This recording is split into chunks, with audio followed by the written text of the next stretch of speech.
ao vivo. Boa noite, pessoal aí do Facebook. Como prometido, vou fazer essa live por 1 hora, começando aqui pontualmente, horário de Brasília, 20h30, vamos até às 21h30.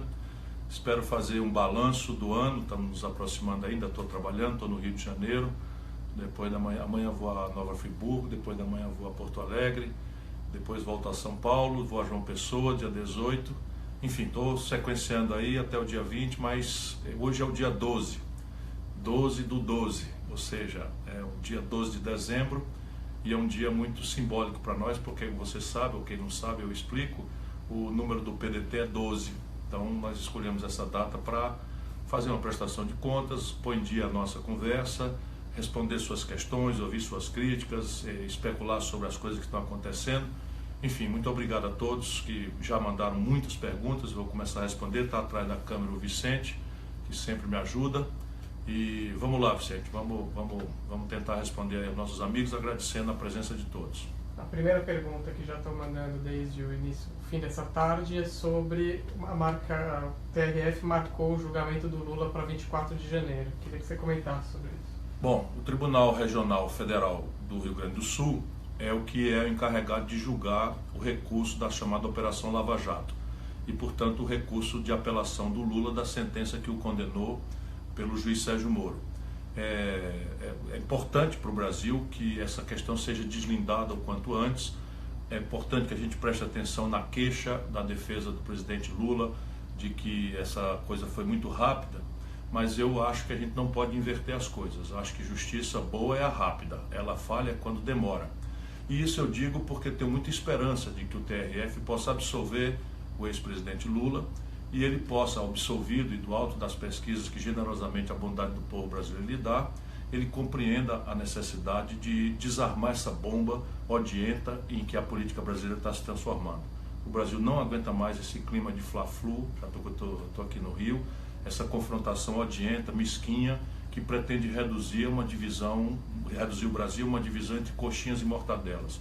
O Brasil é maravilhoso, é muito mais complexo, muito mais difícil do que essa miudice que infelizmente tem introduzido no Brasil uma questão de ódio e de radicalismo político que só faz mal a nosso país.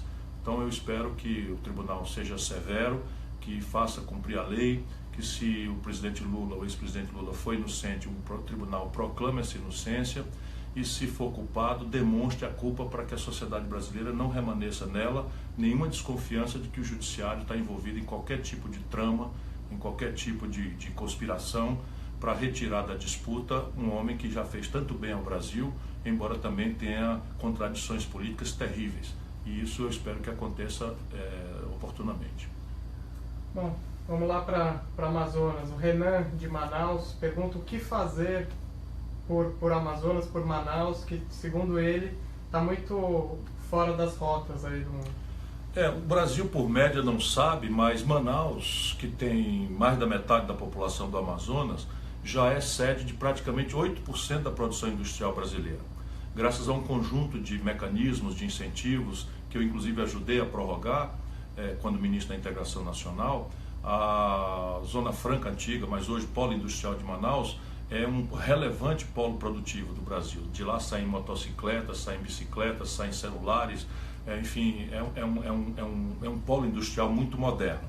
Ali o que há são algumas questões necessárias para se adaptar, manter esta vantagem importante, senão não é razoável que as pessoas vão se estabelecer, né, num ambiente que é difícil para um estrangeiro entender, um ambiente amazônida, um ambiente muito diferente, o calor, a umidade, há uma série de fatores que fizeram com que os nossos ancestrais lá atrás tomassem a decisão de criar esse conjunto de incentivos para tentar viabilizar uma atividade moderna, industrial, inclusive que protegesse a floresta da atividade predadora ou das atividades tradicionais que foram superadas pela competição internacional, especialmente na questão do ciclo da borracha. O Brasil cometeu lá atrás a imprudência de permitir a biopirataria, que levou as mudas da seringueira para o estrangeiro e acabaram produzindo em série, né, em grandes plantações com produtividade muito mais alta, aquilo que passou a destruir a nossa condição de produzir, porque na Amazônia ainda se tira seringa, né, de árvores naturais, numa picada que você entra, e vai localizando no meio da floresta natural as árvores próprias, a seringueira. Enfim, mas voltando aqui à discussão. E hoje o grande problema, como eu estava dizendo, é a agregação de valor. Na medida em que o Brasil abriu mão de um projeto nacional, nós não temos uma política industrial de comércio exterior consistente, hoje praticamente não se produz nada a não ser montar aquilo que está ali. Vamos tomar um celular, por exemplo, o celular da Samsung, que é produzido em alta linhagem lá em Manaus, aí em Manaus. Esse celular praticamente é todo montado com componentes que vêm do mundo inteiro e não se produzem no Brasil. Desde a casquinha de plástico, que não tem exigência tecnológica mais grave, até o coração do celular, que é o chip, que evidentemente tem uma tecnologia muito sofisticada que o Brasil dificilmente terá condição de ser contemporâneo do desenvolvimento tecnológico nessa área. Mas nada justifica que a gente não entre numa dinâmica, volto a dizer, de política industrial de comércio exterior, para que o entorno de Manaus e o Brasil tenham empregos fora da questão da mera montagem. Terceirizar, verticalizar dentro do território nacional brasileiro, no Amazonas e no Amazônia especialmente, para que, havendo atividade econômica sustentável na indústria, nos serviços, a gente possa dar uma alternativa ao nosso povo e não ter a mera repressão à depredação da floresta, que hoje tem sido praticamente uma política completamente ineficaz. E há também, evidentemente, uma justa queixa no Amazônida de Manaus, mas de todo o Amazonas, com relação à infraestrutura. Hoje o brasileiro não sabe, mas Manaus só tem ligação por estrada, por rodovia, com Caracas, na Venezuela. Não há hoje mais nenhuma estrada, na medida em que deixaram destruir a BR-319, que era uma BR que existia, que era o único caminho por onde, por estrada, a população de Manaus tinha acesso ao conjunto do território brasileiro. Hoje você tem a necessidade de redesenhar essa estratégia e resolver também algumas questões específicas. Ainda remanesce um grave problema de abastecimento d'água, ainda remanesce um grave problema do abastecimento elétrico, né? Apesar do gás de Coari ter chegado a Manaus, lá do campo de Urucum, nós ainda temos termoelétricas gastando petróleo, diesel, que encarece muita energia, em média, para o povo de Manaus. Enfim, estou ligado nesse assunto e se o Brasil não terá um projeto de desenvolvimento se não entender a sua dimensão regional. E duas dimensões regionais, sem desprezar nada, exigem muita delicadeza, muita sabedoria, muita consulta à inteligência estabelecida na própria comunidade, para que a gente não faça decisões tecnocráticas. Um é a Amazônia, que é um tesouro muito complexo da gente administrar, e o outro é o Nordeste, especialmente o semiárido. Falando de infraestrutura, Soraya, de São Paulo, pergunta sobre a revitalização da malha ferroviária no Brasil. Se é uma alternativa também para o transporte humano. Sem dúvida nenhuma. O Brasil adotou um regime completamente oposto ao que deveria ser o melhor interesse nosso. Ou seja, um país que tem a sua população, praticamente 80% morando lindeira ao litoral ou muito perto do litoral, e o seu centro estratégico de produção lançado longe no fundão do seu interior, evidentemente devia ter como modal logístico, ou seja, como forma de transportar suas mercadorias, riquezas e pessoas, uma integração entre uma ferrovia, que é em longas distâncias o transporte mais barato, mais consistente, mais seguro, mais veloz, e uma navegação de cabotagem que fizesse, enfim, a distribuição desses centros dinâmicos de produção do interior para o conjunto onde mora a sociedade. E, evidentemente, para além da malha aeroviária, nós deveríamos ter uma malha ferroviária que transportasse também passageiros. Não faz sentido que a uma altura dessa, o fluxo imenso de pessoas entre São Paulo e Rio, as duas maiores capitais do país, seja estritamente por rodovia e avião, quando o mundo inteiro faz isso por ferrovia, que é mais seguro, mais barato. E aí a explicação básica é a seguinte: você tem um lobby, né, no passado, da indústria automobilística internacional, multinacional, mas basicamente você tem um problema que é a falta de planejamento de longo prazo. Então você fazer uma estrada é muito mais barato, embora mantê-la seja muito mais caro. Já a ferrovia, fazer 1 quilômetro de ferrovia é mais caro e mantê-la é muito mais barato. Então, como o Brasil vive sem planejamento e da mão para a boca, nós acabamos adotando a modal de rodovia, hoje praticamente. E aí você tem problemas estrangulados. Ontem eu estive em Santos, por exemplo, e quando você tem fluxos de carga mais relevantes, a entrada do Porto de Santos satura. É o mesmo problema em Paranaguá. Você chega, toda a soja que vem do centro-oeste, às vezes encavala filas imensas de caminhões parados, tendo prejuízo, estragando mercadoria, descumprindo prazos contratuais, e isso hoje é mortal. em tempos de competição que se chama internacionalmente de just in time, ou seja, em tempos de entrega imediatamente, o Brasil precisa fazer um grande debate e sacudir a sua logística. E aí você tem coisas muito interessantes planejadas. Por exemplo, eu presidi a Transnordestina. A Transnordestina é uma ferramenta de infraestrutura que explode o coração da miséria do Brasil em riquezas potenciais que lá existem e que são inviabilizadas por falta de uma estrutura de transporte mais eficaz. Por exemplo, no oeste do Piauí, na região ali de São Raimundo Nonato para baixo, você está produzindo soja.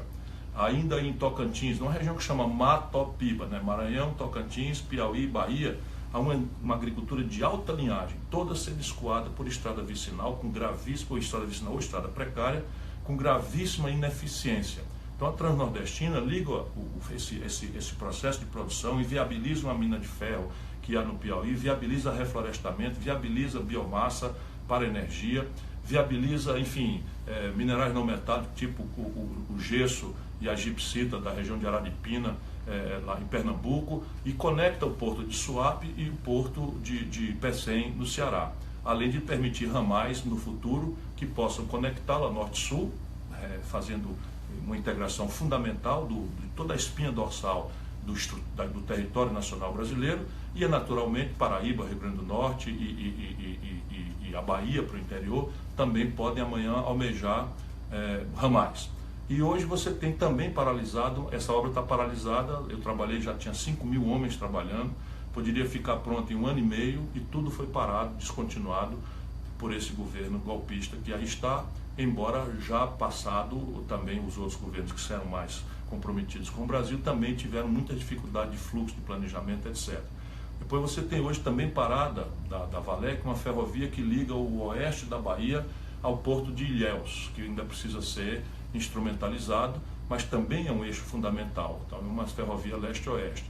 Você tem a BR-163, né? E aí a BR, a estrada, porque liga Cuiabá, Santarém, viabilizando de forma absolutamente especial a competitividade da nossa agropecuária nessa região. Enfim, eu tenho visitado o Brasil, conheço esses projetos todos, ajudei a montar parte deles, e evidentemente que um projeto nacional de desenvolvimento tem que considerar o elemento de infraestrutura, inclusive como ferramenta de geração de empregos urgentes, porque o Brasil precisa investir em infraestrutura por essas duas razões: ativar a economia que está deprimida e deixar o país com uma infraestrutura que permita a nossa economia competir com mais agressividade no mundo. Ainda nessa área, o Filus de Belo Horizonte, considerando o petróleo como eixo do seu discurso sobre a política de desenvolvimento industrial, qual a sua ideia sobre as energias renováveis nesse processo? Veja, no Ceará, e isso começou lá atrás comigo experimentalmente, fizemos o primeiro mapa de ventos do Brasil, consegui uma doação dos alemães de 3 torres para experimentar lá há muitos anos atrás. Hoje o Ceará tem o maior parque eólico proporcionalmente à sua população do Brasil. Já temos capacidade instalada suficiente para abastecer 100% das necessidades energéticas do Ceará. Evidentemente que todo mundo tem que entender que a energia eólica é sazonal, o vento não tem a mesma perenidade ao longo do ano. Se a estação de clima for normal, agora fim de dezembro, começo de janeiro, por exemplo, os ventos no Ceará se acalmam a ponto de ficar quase parado, porque é hora de chegar a chuva, que nós estamos precisando desesperadamente no Nordeste, porque faz 5 anos praticamente que não temos uma estação normal de chuvas, mas ela é complementar. Portanto, nós temos uma experiência grande em energia alternativa, temos já um avanço importante na região de Tauá, no Ceará também, estou citando exemplos práticos, que é melhor do que discurso, né, de uma gigantesca planta de energia solar, e na medida que você expande, você começa a ganhar escala. O megawatt, por exemplo, o megawatt-hora já da nossa indústria eólica de energia no Ceará, já está competitivo com a energia hidráulica, que é a mais limpa e barata do mundo. Isso porque nós fomos ganhando escala, volume e, portanto, vai se ganhando também eficiência e preços mais baratos para a população.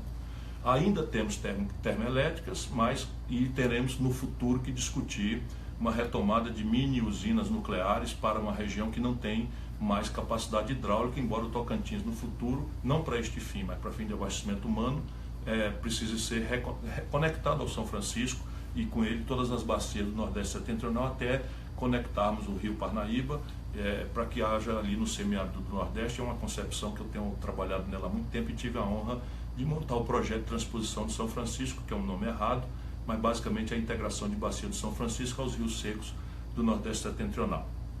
Portanto, quando eu falo na indústria do petróleo, eu não estou falando propriamente em energia.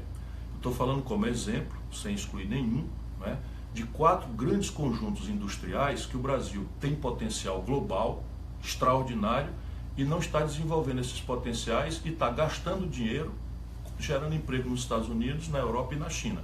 Então o complexo industrial do petróleo e gás é um explosivo potencial para nós brasileiros, porque só para vocês terem uma ideia, e aproveito a pergunta dele para esclarecer, o Brasil está importando 60% do óleo diesel que os nossos carros, os nossos ônibus queimam, os caminhões queimam nas nossas estradas e ruas.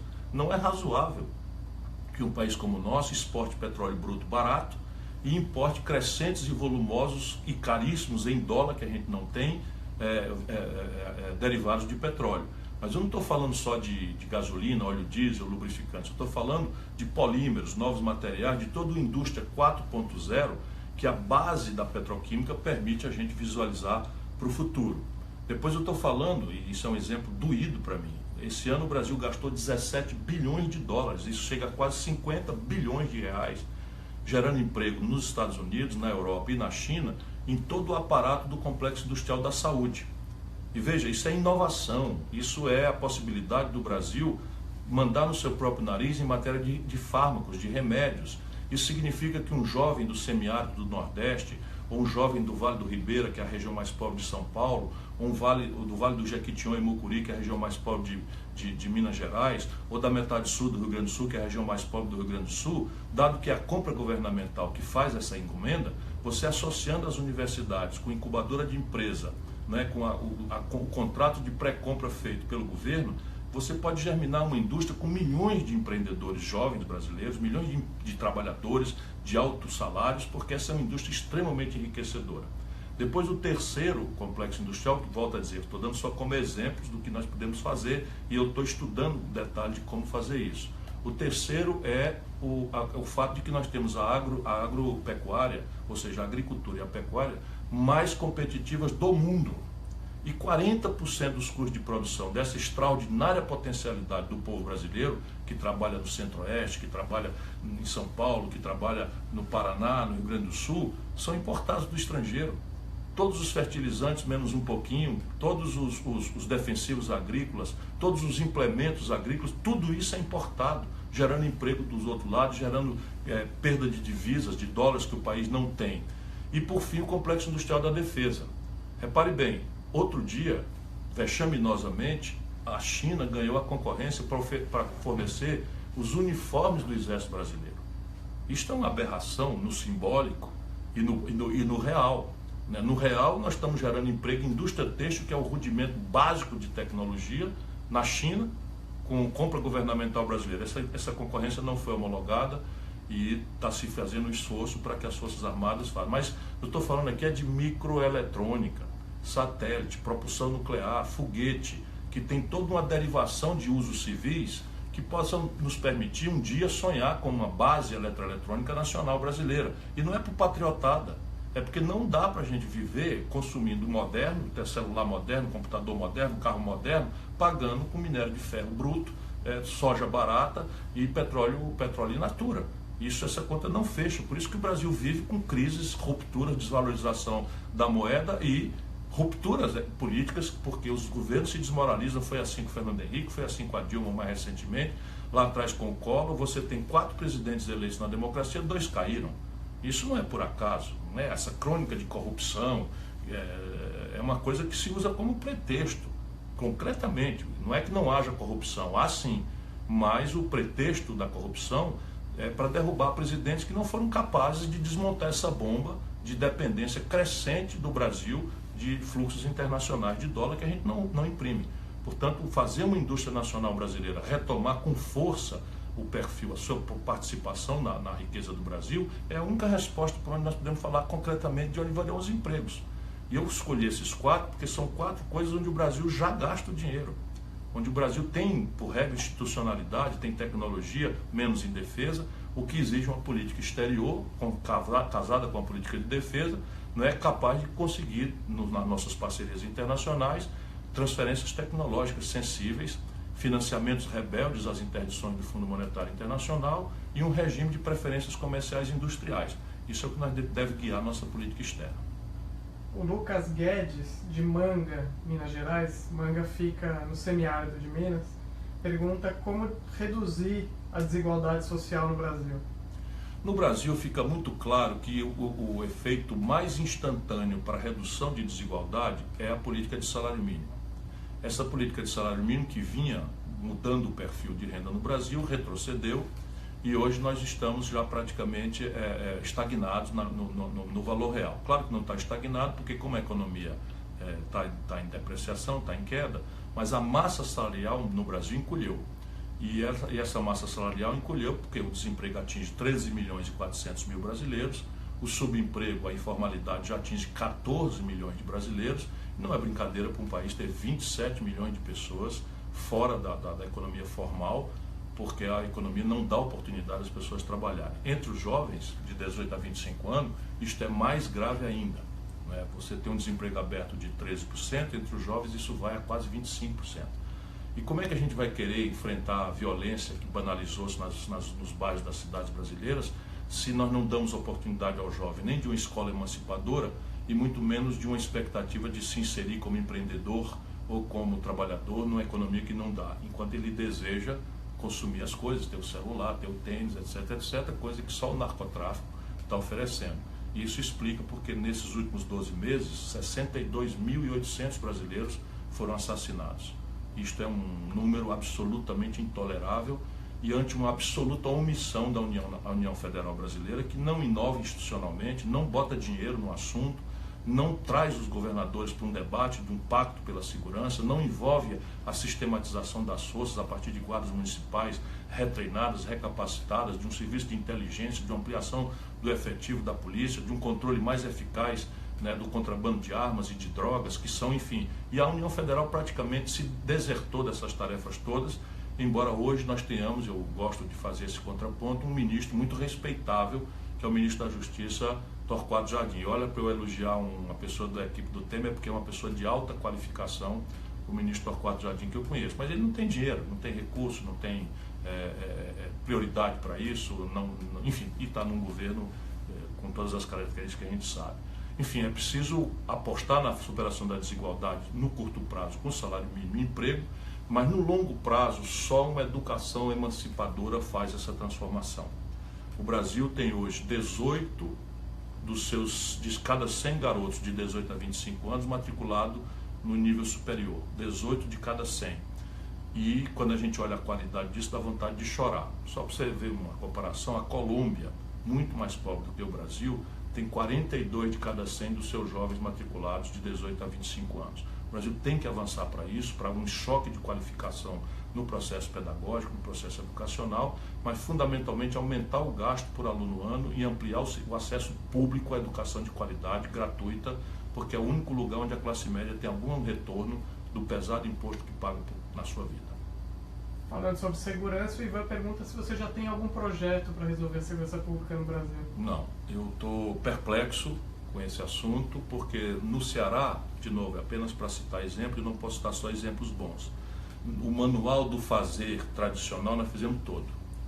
Governos sucessivos, o governador Cid Gomes, o governador Camilo Santana, incrementaram fortemente o gasto em segurança pública. Isso se traduziu numa ampliação grande do efetivo policial, numa ampliação consistente da média salarial dos policiais, uma nova academia de polícia, de treinamento, equipamentos sofisticados, os policiais andam de carros de altíssima linhagem, Hilux, com toda a tecnologia embarcada, conexão por satélite, que o acessa do carro o computador para ver qualquer nome de qualquer pessoa, examinar pelo reconhecimento facial, câmeras de vigilância, centrais de planejamento, sabe, tecnologias sofisticadas que nem vale a pena publicamente comentar para não advertir os bandidos, e tivemos algum êxito, importante êxito, é melhor que eu diga, em combate a sequestro, assalto a banco e roubo de carga. Mas esses dois crimes que mais assustam a sociedade, que é o assalto, o roubo, não é, explodiram, e o homicídio explodiu de um jeito absolutamente incompreensível, até a hora que a gente desce para estudar. E é isso que eu estou fazendo agora. Dado que a receita tradicional não funciona, eu estou montando grupos, né, de especialistas, juízes, promotores, professores, delegados, advogados, policiais militares, policiais federais, experts, sociólogos, enfim, e estamos tentando juntar tudo que há de opinião sobre o assunto, e é impressionante como é uma espécie de Babel. O grupo mais consistente é liderado pelo professor Luiz Eduardo Soares, me recebeu na casa dele, juntou ali uma turma de altíssima qualificação, eu fiquei muito impressionado, me deram um primeiro papel para eu estudar, estou muito interessado no desdobramento dessa reflexão, mas também estou procurando policiais que estão na própria rua, para que eles me digam o que é que a gente pode fazer. Fica claro, entretanto, uma coisa que é muito óbvia, e isso eu já posso afirmar: a União Federal não pode mais continuar omissa.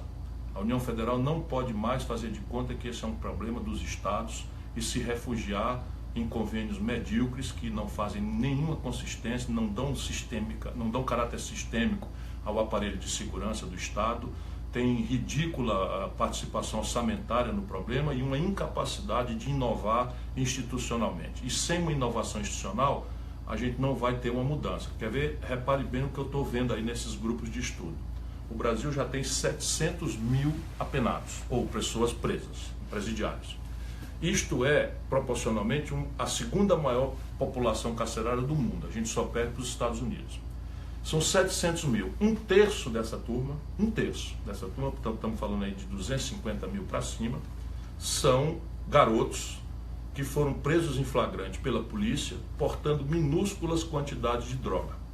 E que foram, apesar de minúsculas quantidades, tipificados como traficantes pelo anacronismo da lei brasileira ou pela nossa incapacidade de entender que essa coisa precisa ser mais sofisticada, mais elaborada. Essa meninada é toda levada para os presídios. Depois que a polícia prende, o Ministério Público denuncia, o juiz determina a prisão, portanto o sistema tradicional funcionou, e a prisão retém o garoto. No que ele passa a porta do presídio, ele tem que se filiar a uma facção criminosa, ou ele vai ser serviciado, estuprado naquela mesma noite, ou vai ser assassinado 1 ou 2, 3 dias depois. Então o garoto, que é um avião, não estou passando a mão na cabeça de ninguém, bandido para mim tem que ser reprimido.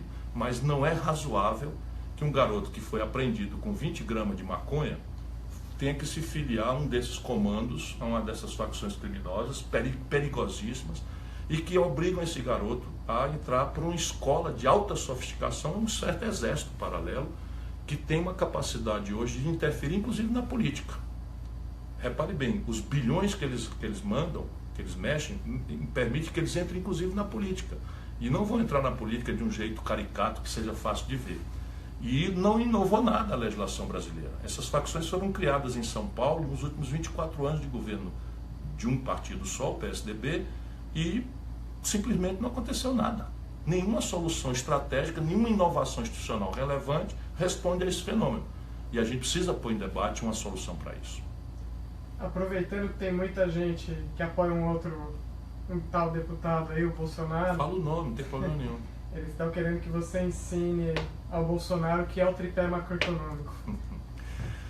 Veja, ninguém é obrigado a ser doutor em nada e tal. Evidentemente que o Bolsonaro é uma pessoa que está há 26 anos, ele é 26 anos deputado federal. E antes foi vereador no Rio de Janeiro. E o Rio de Janeiro é o epicentro do problema brasileiro hoje, está atrasando o funcionalismo, está com o governador preso, está com o presidente da Assembleia preso, está com parte importante do Tribunal de Contas preso. Recentemente o mundo assistiu àquela pantomima do exército cercando uma comunidade como a Rocinha, né, como se aparato bélico fosse a solução para enfrentar crime. Né? Isso é tudo farsa, é tudo teatro. Né? E essa coisa toda acontece no estado do Rio e o Bolsonaro é deputado de lá há 26 anos. Não sei porque ele nunca se dispôs a fazer um discurso, a denunciar, a esculhambar essa gente e tal. O Eduardo Cunha foi chamado de herói por ele. E esse é um problema. E o cara nunca administrou nada, não duvido que possa ter boa intenção, e quer ser, como primeira experiência de administrador, presidente de um país no meio de uma crise devastadora, no olho do furacão. E aí a turma pergunta essas coisas para jogar casca de banana. Ninguém é obrigado a ser doutor para saber, mas também não é possível que a gente vote numa pessoa como se fosse um laranja, o presidente da República um laranja, e isso é o grande problema. O problema da Dilma nada mais é do que esse. A Dilma não entendia de política, e aí caiu, não foi capaz de juntar um terço dos deputados, nomeou o Levi para enfrentar uma crise, fez renúncia fiscal quando a crise era de outra natureza, Por quê? Porque quando o cara não sabe mandar, e é impressionante porque o Bolsonaro é militar. A carreira militar é uma das carreiras mais formais sob o ponto de vista de ascensão meritocrática. Então, só vai acima quem tira primeiro, quem é primeiro de turma, e depois vira major, vira coronel, vira tenente-coronel, vira tenente-coronel, vira coronel, vira general de brigada, general de divisão, e só chega ao generalato de exércitos aquele que foi filtrado. Por quê? Porque ele, durante esse processo, foi treinado em mandar. Ele foi mandado, ele foi aprendendo, ele é transferido de lugar para lugar, de setor a setor, de território para território, para que ele, para ser comandante, ele saiba mandar. E esse é o grande problema. Então, o tripé macroeconômico é o eixo da administração brasileira. É assim, o governo brasileiro não interessa se o preço do petróleo vai subir ou vai baixar, o governo brasileiro não interessa se tem uma epidemia de chikungunya, de dengue, o governo brasileiro não interessa se estourar uma guerra, graças a Deus não é o risco maior do Brasil, né? O governo brasileiro, se tiver um problema de quebra de safra profundo por uma estação de clima trágico, não interessa. O governo brasileiro, desde o Fernando Henrique, inventou de botar a economia do Brasil sob uma espécie de piloto automático. O que é o piloto automático que eles dizem? Primeiro, meta de inflação. Ou seja, eu digo hoje que no ano que vem a inflação vai ser 3%. E eu obrigo o Banco Central a, se ela escapar de 3%, meter taxa de juros em cima como única ferramenta. Ora, se houver uma quebra de safra e o preço do tomate subir, qual é o efeito da taxa de juros sobre isso? Ninguém precisa ser economista para entender, isso é óbvio. Depois o governo está determinado a um superávit primário. O que é isso? O governo está obrigado, por lei, que é um dos elementos do tripé, é o superávit primário. O governo está obrigado a gastar um pouco menos do que arrecada. Parece uma ideia boa. Só que hoje o governo brasileiro está gastando mais do que arrecada 160 bilhões de reais com B de bola. E como é que você faz para tirar 160 bilhões de reais de déficit numa hora em que o investimento sumiu, numa hora que você já está capando o custeio das universidades, numa hora que a população é tratada como bicho nos hospitais por aí afora, porque o SUS não atualiza, não expande, não melhora o investimento, e a gente mantém a ideia de que o país tem que manter um superávit primário, independentemente se você tem uma guerra ou não. E terceiro, é o que eles chamam de meta de inflação. Ou seja, câmbio flutuante, meta de inflação eu já falei. O terceiro pé do tripé é câmbio flutuante. O câmbio é o seguinte, é uma coisinha mais complicada, mas ninguém precisa ser, de novo, economista para entender não. A gente não compra dólar, câmbio é quantos reais a gente precisa para comprar um dólar. A gente não compra dólar e, portanto, a gente não se interessa por esse assunto. E aí que está o problema. A gente não compra dólar, mas a gente come pão. Ou, se der de certo, domingo a gente pode comer uma pizza. Pão e pizza é trigo. E trigo o Brasil não produz com suficiência. Portanto, tem que comprar do estrangeiro. Tudo que a gente compra do estrangeiro, compra com dólar. Se a gente precisa de R$1 para comprar um dólar de trigo, o preço do pão é barato. Se a gente precisa de R$4 para comprar um dólar de trigo, o preço do pão multiplica 4 vezes, compreende? A gente não compra dólar, mas toma remédio. O Brasil não tem política de produção industrial, como eu já falei aqui. E aí, resultado, a gente compra 80% dos remédios que a gente toma do estrangeiro, todo pago em dólar. Se eu precisar de R$1 para comprar um dólar de Tilenol, o preço do Tilenol é barato. Se eu preciso de R$4 para comprar o mesmo dólar de Tilenol, o preço do Tilenol escapa da capacidade de compra do nosso povo. A gente não compra dólar, mas anda de ônibus. Ônibus, a principal insumo do preço da passagem de ônibus é óleo diesel. O Brasil adotou a imbecil política, não é, nos últimos 20 anos, de exportar petróleo bruto barato e importar volumes crescentes de óleo diesel de fora. Portanto, se eu precisar de R$1 para comprar um dólar de óleo diesel, a passagem era barata. Se eu preciso de R$4 para comprar o mesmo dólar de óleo diesel, a passagem sobe 4 tanto. O povo sente isso, sentiu lá atrás com o Fernando Henrique, sentiu quando a Dilma quebrou o país, igualzinho como o Fernando Henrique, porque não estudam esse problema. E esse é o grande problema do Brasil. A gente acha que... Tina pergunta sobre o SUS. Como resolver esse problema da questão da saúde pública no Brasil? Bom, se na segurança nós temos gravíssimo problema conceitual, de modelo, de concepção, na saúde nós não temos. A concepção institucional, ou seja, o desenho de como deve ser a saúde pública, idealmente, é muito bom o que nós temos no Brasil, que é o Sistema Único de Saúde, o SUS. A ideia é uma ideia generosa, pouco prática, enfim, mas é uma ideia generosa que nós temos que manter, de que todo brasileiro tem direito a acessar um sistema público de saúde gratuitamente em qualquer nível de complexidade, sem qualquer condicionalidade. Essa turma do PSDB já está querendo quebrar isso. Nessa carta recente que eles soltaram aí, eles estão querendo fazer com que a saúde seja só para pobre. E aí já viu, se for só para pobre, avilta a escola, vai aviltar a rede de saúde, assim como aviltou. E a classe média tem direito.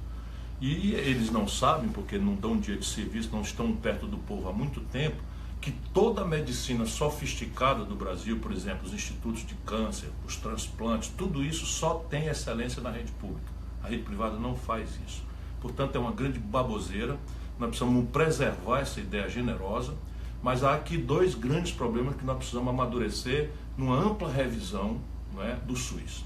Primeiro, o problema de financiamento. Segundo, o problema de gerência, de gestão do SUS, de administração do sistema de saúde. Eu tive o privilégio no meu treinamento de ser secretário de Estado da Saúde no Ceará. Já depois de ter sido governador, ter sido ministro, ter sido prefeito, deputado e tal, meu irmão era governador e montou uma rede pública sofisticada. Duplicou os leitos do estado do Ceará, criou 3 mega hospitais regionais terciários que fazem inclusive neurocirurgia, criou uma rede de UPAs pelo estado todo, criou uma rede de policlínicas que só existe no Ceará, que é uma rede para fazer exames especializados, com hora e dia marcados, enfim, e aquilo não entrava em funcionamento, estava tudo pronto, equipado, e por essas confusões de burocracia e confusão e chantagem de Ministério Público irresponsável, porque a parte maior é responsável, mas tem uma parte irresponsável que quer governar sem se eleger, aquilo estava tudo parado. Então ele me chamou e eu tive muita honra, não digo prazer, porque foi serviço pesado, de botar a mão direto na massa da questão do SUS. E ele pode funcionar. Agora repare bem, o sistema brasileiro, ainda que unificado, sempre precisou de uma rede conveniada. As Santas Casas, por exemplo, os hospitais filantrópicos, etc, etc. O que acontece? O governo federal, desde 2003, não reajusta as tabelas dos procedimentos. E aí você foi fechando, quebrando, excluindo a pobreza, o povo pobre dessa rede. E a rede pública, então, foi super estressada e não se expandiu. O Ceará expandiu muito, duplicou a questão, mas por aí afora não se expandiu a rede pública de saúde.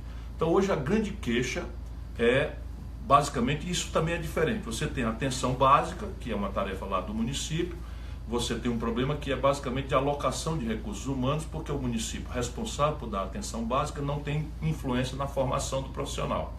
E o profissional hoje no Brasil, por regra, está saindo especializado, não é um clínico geral, muito menos capacitado para a saúde da família. Então você tem um problema de formação que a União Federal tem que fazer, e esse é o grande problema, vamos dizer, na atenção básica. Ainda na atenção básica você tem um problema de que o diagnóstico moderno crescentemente precisa de exames especializados. E por regra esses exames não existem. Aí você tem atalhos tipo esse factoide que aconteceu em São Paulo, não deixa de ser bom para resolver individualmente, mas sob o ponto de vista de política pública, o que é que o Dória fez? Ele não expandiu um leito, ele não expandiu um aparelho sequer para que o fluxo, né, necessidades da população encontrem a oferta equilibradamente. Não, ele fez o quê? Contratou a madrugada ociosa dos equipamentos particulares e limpou, ou pelo menos diminuiu a fila.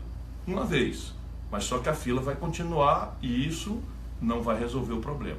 Lá no Ceará nós fizemos o oposto, nós criamos uma rede de policlínicas regionais, cada uma delas é feita em consórcio com o Estado e os municípios vizinhos, e o médico está informatizado, toda a nossa rede, e o médico então ao fazer o exame, ele pede os exames aqui pelo computador, e o computador imediatamente marca o dia e a hora para o paciente frequentar a policlínica e fazer aqueles exames especializados, com dia e hora marcada, sem fila e gratuito, né, em todos os níveis de complexidade. No interior está funcionando muito bem, vamos começar agora a fazer essa experiência na capital, com 3 policlínicas que começam a ser montadas lá pela nossa estrutura, que é uma turma jovem, muito habilidosa, muito capaz, que está trabalhando no Ceará. O governador do Ceará, Camilo Santana, o prefeito de Fortaleza, Roberto Cláudio, mas uma rede de bons prefeitos, que o Ceará ainda bem tem uma maturidade política diferente, nós temos conquistado coisas importantes. A partir daí você tem na cabeça do povo, a grande questão é a emergência. E a emergência é uma coisa muito difícil no mundo inteiro de você planejar.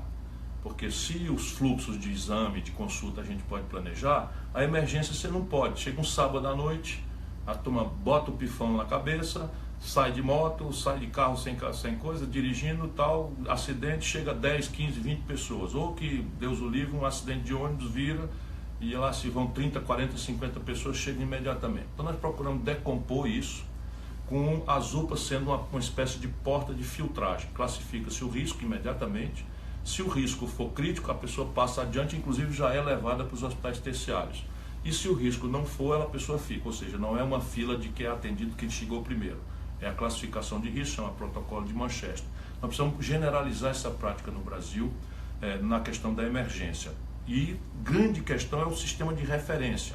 Essa é a grande referência, quer dizer o seguinte: ao invés do paciente escolher desesperado onde é que quer ir, ele tem que ser vinculado ao sistema a partir de uma referência de porta de entrada, que é o antigo posto de saúde, que hoje se chama Unidade Básica de Saúde. A partir dali é que ele deve ser orientado. E na emergência deve ser o SAMU na rua, quando for o caso, ou domiciliarmente, e um centro de triagem tipo UPA para classificar o risco e mandar o paciente. Isso é uma concepção muito boa. E nós caímos então na questão do financiamento. Evidentemente, o Brasil tem que ampliar o seu financiamento e não pode fazê-lo mantendo os atuais padrões de gestão da saúde, porque há muito desperdício. Como secretário de saúde, por exemplo, por mais séria que seja a equipe, nós estragamos remédio volumosíssimas quantidades, porque não há uma lógica de compra. Você tenta fazer compra de grandes estoques para que não falte para a população, resultado, uma parte funciona, a outra parte não sai, vence, lá se vai você mandar queimar 50 quilos, 300 quilos, 1000 quilos, 1 tonelada de remédio, e como se joga dinheiro fora na saúde brasileira. E a grande questão é a importação, né? Você tem importação de todo o aparato industrial da saúde, prótese, cadeira de roda, mesa de cirurgia, sala de hospital, foco cirúrgico, tudo instrumental, tudo isso hoje é importado. E o Brasil tem que ter uma política de economia e ao mesmo tempo de geração de emprego, verticalizando essa produção no Brasil. Muita gente preocupada com a reforma da Previdência. Isso deve preocupar mesmo. O PDT é a favor, é contra? O PDT fechou questão, nenhum deputado da nossa bancada votará a favor desta reforma.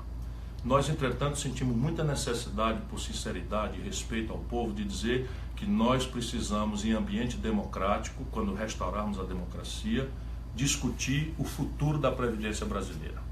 Eu falo discutir o futuro porque não é verdade que a Previdência hoje tenha um déficit. Por que não é verdade? Porque ela vem...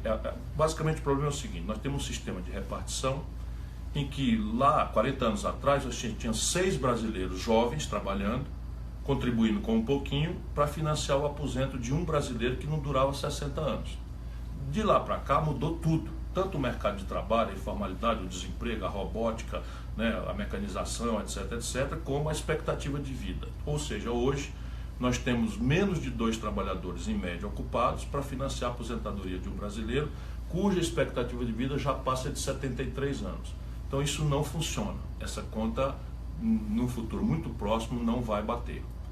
O que aconteceu? Isso não aconteceu do dia para a noite. Então ela foi acontecendo e a política brasileira sempre deixa para outro dia, faz outra hora, faz um puxadinho, faz um curativo, porque a gente nunca confia, os políticos nunca confiam na inteligência do povo, para você explicar de novo, porque o povo é capaz de ajuizar. É só a gente perguntar para o povo brasileiro: meu irmão, minha irmã, você quer deixar para o seu filho, para o seu neto, uma poupança ou uma dívida?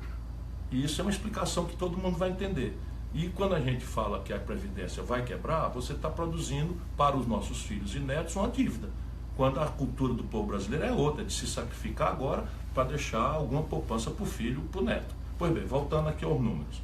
Como isso não aconteceu do dia para a noite, a mudança, eles foram fazendo penduricalho. Tiraram um puxadinho aqui, um puxadinho acolá, um curativo ali, um band-aid acolá e tal.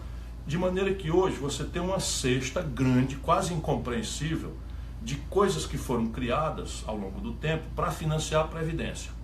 Contribuição Social sobre o Lucro Líquido, PIS, COFINS, que é a maior de todas, contribuição dos trabalhadores aumentada, contribuição dos empregadores aumentada gradualmente, contribuição do governo que entra recentemente que não contribuía, e mais um pedaço do dinheiro das loterias, e é uma cesta de receita que foram criadas. Somando essa cesta, paga a Previdência Geral, o regime geral. O problema aí vira só a questão da Previdência Pública, do servidor público, que é 2, 3%, né, do conjunto da população brasileira. Mas o regime geral não tem déficit. O que aconteceu ao longo desse tempo? Né? O governo meteu um negócio chamado DRU, esse já é o governo Temer, né? Ali na calada da noite, sem conversar com ninguém, porque ele não está aí para fazer nada se não interessa dos seus sócios estrangeiros e especuladores financeiros brasileiros, né? Sócios juntos. O que ele faz? Ele cria uma DRU, que é desvinculação de receita da União. Com isso ele capa 1/3, praticamente 30%, de todos os dinheiros que foram criados para financiar a Previdência. E tira da Previdência e joga para os banqueiros, joga para o serviço da dívida. Ou seja, aí aparece um déficit de quase 180 bilhões de reais. Mas evidentemente esse déficit é do governo com a especulação financeira e não da Previdência. Por isso que eu digo que a urgência não é essa que eles estão dizendo. Mas que a gente precisa discutir, precisa. Mas em nenhuma circunstância a solução é essa que eles estão fazendo. Porque se tudo que eles estão fazendo de ruim, de proposta de injustiça, passasse nesse momento, economizaria 400, 450 bilhões em 10 anos. Ora, o buraco esse ano é 160 bilhões, eu já falei aqui na outra pergunta. Então você não resolve o problema. E aí você vê como que isso é uma coisa criminosa, cretina, quando na mesma semana, parece assim falta de pudor, ou achar que o nosso povo é burro, besta, que não consegue associar Lé com Cré. E aí que eles estão enganados. O povo brasileiro é inteligente. Pois bem, na mesma semana que eles forçaram a mão para botar um trabalhador rural para ter o mesmo tempo de contribuição de uma pessoa que trabalha com trabalho intelectual num gabinete de ar-condicionado. No mesmo sacrifício que ele pede para um professor trabalhar 40, 45 anos de contribuição para merecer o aposento integral, que não existe em nenhum lugar do mundo. No mesmo dia que eles estão pedindo que um policial aceite o absurdo de correr atrás de bandido por 45, 49 anos para merecer o aposento integral, eles fizeram um perdão de imposto de 1 trilhão, 1.000 bilhões, 1 bilhão de milhões. É dinheiro que gente besta como eu não conta. 1 trilhão com T de tapioca de dispensa de imposto das multinacionais do petróleo, a quem eles também estão entregando de mão beijada o pré-sal que pertence aos nossos filhos. Então repare, não é sério um governo como esse. Nós temos que derrotar essa reforma, o povo tem que ir para a rua se for necessário, mas no mínimo o povo tem que ligar, escrever, mandar e-mail, entrar no Facebook, enfim, e identificar o deputado, que ele só conhece uma linguagem. Votou contra o povo, não vai ter mais o voto do povo na próxima eleição. Faça isso essa semana, nós estamos pertinho de ganhar a parada. Muito bem. A Silvia, de Porto Alegre, está preocupada com a privatização generalizada de grandes empresas nacionais. Como fazer para reverter isso? Até o presente momento, eles estão esquartejando a Petrobras para vendê-la aos pedaços. Querem vender como filé principal logo a BR Distribuidora, que é onde a Petrobras tem a maior rentabilidade, assim, crônica. É evidente que nos saltos do preço do petróleo ela ganha também na produção, mas o que nós temos que lutar, é o que eu estou fazendo, é que isso não aconteça, que nós não permitamos que isso aconteça, e só um povo ativo, organizado, e repare, não é por amor a estatismo, não é para defender nenhum tipo de privilégio, muito menos para aceitar que as empresas públicas sejam loteadas, como infelizmente foram recentemente, para ladrões assaltarem o patrimônio do povo. É porque no mundo do petróleo, por exemplo, não existe concorrência. Ou é o cartel das 7 irmãs multinacionais, ou são as estatais. Então o remédio aqui, vamos supor que é uma vaca com muito carrapato, o remédio aqui é tirar os carrapatos, não é dar um tiro na testa da vaca e matar a vaca e deixar um país como o nosso, que tem reservas ainda inesgotáveis de petróleo, entregue ao comando de multinacionais estrangeiras que não tem o menor compromisso com a sorte da nossa nação, do nosso povo trabalhador. E aqui tem a ver com conteúdo nacional, com indústria, com emprego e com pagamento de contas que a gente não tem dólar para pagar. Essa é uma questão muito prática da gente entender. Na Eletrobras é a mesma coisa. A Eletrobras, simplesmente como o Brasil tem uma matriz energética baseada muito gravemente em água, O que nós estamos dizendo é que se a gente privatizar, entregando aos estrangeiros, serão as águas, os rios brasileiros que estarão sob a gestão do capital estrangeiro. Nenhuma nação do planeta Terra permite isso. Nenhum país do mundo permite que o seu regime de águas, que é um elemento vital para a sobrevivência de uma nação e que vai ser a grande objeto da disputa nesse terceiro milênio, ninguém no mundo aceita ingerência privada e muito menos capital estrangeiro no regime de águas. Se a gente, por exemplo, privatiza a Chesf no Nordeste, ou privatiza Furnas, ou privatiza, como já fizeram agora, entregaram 3 usinas hidrelétricas da Companhia Energética de Minas Gerais, da CEMIG, para estrangeiros. Ou seja, essas 3 grandes barragens agora estão sob controle estrangeiro. E a água de Minas Gerais, que é a principal bacia de onde escorrem, né, os rios, o São Francisco nasce na Serra da Canastra, o Tocantins nasce por ali, o próprio rio, enfim, os rios que descem para o sul também nascem por ali. Pois bem, estamos privatizando, entregando ao interesse estrangeiro um recurso absolutamente sensível que é a água. E perdeu o comando sobre isso, porque essa gente achou que era bom agora entregar o patrimônio brasileiro por alguns trocados, tudo para entregar o dinheiro para os banqueiros. Tudo para entregar o dinheiro para o banqueiro. Porque nós estamos com um rombo na conta brasileira, volto a repetir, de 160 bilhões de reais. É a maior falência em conta pública da história do Brasil. E essa gente fazendo conversa mole de austeridade em cima de pobre. Muito bem, então encaminhando para o final, algumas perguntas da área política. Aqui no Rio de Janeiro perguntam sobre a notícia que circulou sobre uma possível filiação do Eduardo Paes ao PDT. Veja, nesse momento há muita especulação, eu não sei se o Eduardo Paes vai se filiar ou não. Ele tem conversado com o presidente Carlos Lupe, nós temos uma boa impressão do Eduardo Paes, não desconhecemos que a companhia dele é uma companhia tóxica, né? A companhia com as quais ele andava, o PMDB do Rio, está praticamente todo na cadeia, mas se ele está dizendo que quer sair do PMDB, e se ele nos diz que não tem nada a ver com esses malfeitos, é justo que a gente acredite nisso até prova e evidência em contrário, porque não é condenando as pessoas por ato, porque andava mal acompanhado, especialmente na política. Na política a gente tem que conviver com todo tipo de gente, e o Eduardo fez um bom trabalho como prefeito do Rio de Janeiro. Nós do PDT do Rio, antes de eu entrar no PDT, éramos aliados dele, por isso apoiamos o candidato dele, que inclusive depois me decepcionei muito, porque deixou a secretaria para ir votar a favor do golpe. Mas enfim, vamos aguardar e eu serei absolutamente transparente, vou avisar vocês todos se ele vier para o PDT. A Rosane pergunta sobre a possibilidade de ter uma união das esquerdas. Sim e não, não é? Sim, porque no segundo turno, que é a lógica do sistema eleitoral brasileiro, muito provavelmente nós estaremos reunidos, como é nosso dever com o país, com a nação, com o interesse popular, com a causa dos mais pobres, que é o atributo do pensamento progressista, né? A solidariedade com os mais pobres e o compromisso nacional. Mas hoje, eu especialmente, estou muito inquieto com o comportamento do PT. E estou inquieto não é para transformar o PT em inimigo, apenas o PT não parece que tenha aprendido nada com os brutais erros que cometeu. Porque repare bem, nós estamos dizendo para o povo brasileiro que o país está sob um golpe de Estado. E eu estou comovidamente convencido que o Brasil está sob um golpe de Estado. Portanto, se nós estamos dizendo ao povo brasileiro que estamos no Brasil sob um golpe de Estado, nós temos que entender quem fez esse golpe. Ora, quem fez esse golpe foi o Senado brasileiro, por sua esmagadora maioria.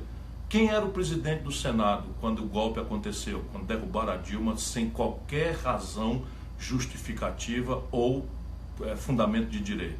Renan Calheiros. Então tudo bem, o Renan Calheiros sempre foi muito parceiro do PT e ele traiu, ele tal. Não, o Lula vai fazer a caravana no Nordeste. Quem a gente encontra abraçado com o Lula no Nordeste? Renan Calheiros. Depois vem a eleição de presidente do Senado. O Eunício Oliveira foi ministro do Lula. O Eunício Oliveira só foi eleito senador por causa do apoio do Lula e do Cid, meu irmão, no Ceará. Pois bem, ministro do Lula, eleito senador pelo Lula e pelo Cid, chega no Senado e vota pelo golpe. Em quem o PT votou para presidente do Senado? Agora, no Eunício Oliveira, em troca de um carguinho. É razoável isso, gente boa? Quem foi que botou o Eduardo Cunha na linha de sucessão do Brasil? O Lula entregou Furnas ao Eduardo Cunha, que meteu a mão, roubou e comprou a maioria dos deputados e fez o impeachment da Dilma. Quem botou o Michel Temer na linha de sucessão da Dilma? Quem teve o descuido, quem assumiu o risco, brincando de popularidade fácil, de botar o Michel Temer, homem que todos nós da política sabemos muito bem quem é há muitos anos. E aí, querem o quê? Que eu aceite tudo isso calado? Nós do PDT botamos 2 dos 3 senadores que nós tínhamos para fora do partido que votaram pelo golpe. E o PT confraterniza com os golpistas. Assim não é possível. Porque a gente não é de esquerda porque diz que é. A gente é de esquerda ou não é pelo testemunho que dá. E agora nós vamos estressar esse debate até o povo resolver o caminho. Para encerrar, o pessoal pergunta, o povo pode ter esperança que o Brasil vai sair desse buraco? Pense junto comigo. Comparando o Brasil com o mundo, o Brasil é a maior província mineral do planeta. Entre essa província mineral, 2 recursos sensíveis que eu comentei aqui. Uma enorme reserva de petróleo, que é estimada hoje em 11 trilhões de reais. 11 trilhões de reais. O que nós já conhecemos, mas ainda estamos atrás e saindo cada dia mais. Só do pré-sal já são mais de 2 milhões de barris por dia. O Brasil tem água potável como nenhuma nação do mundo. O Brasil tem biodiversidade como nenhuma nação do mundo. O Brasil tem terra agricultável como nenhuma nação do mundo. Por exemplo, a China, essa potência moderna, a China depende do fornecimento de comida do mundo e especialmente do Brasil para a sua segurança alimentar. O Brasil tem um excedente gigantesco e uma potencialidade ainda inesgotável de produção.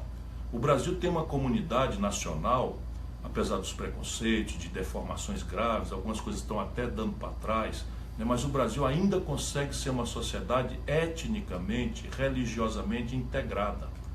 Quem como eu conhece o mundo, sabe a convulsão que o Oriente Médio está vivendo, especialmente agora com essa imprudência do presidente americano de reconhecer Jerusalém como capital de Israel, botando todos os esforços da comunidade internacional no mato, jogando no lixo, todo o esforço pela paz, acendendo um pavio de uma intifada tremenda que pode recrudescer em terror pelo país, pelo mundo afora, inclusive e especialmente na América do Norte.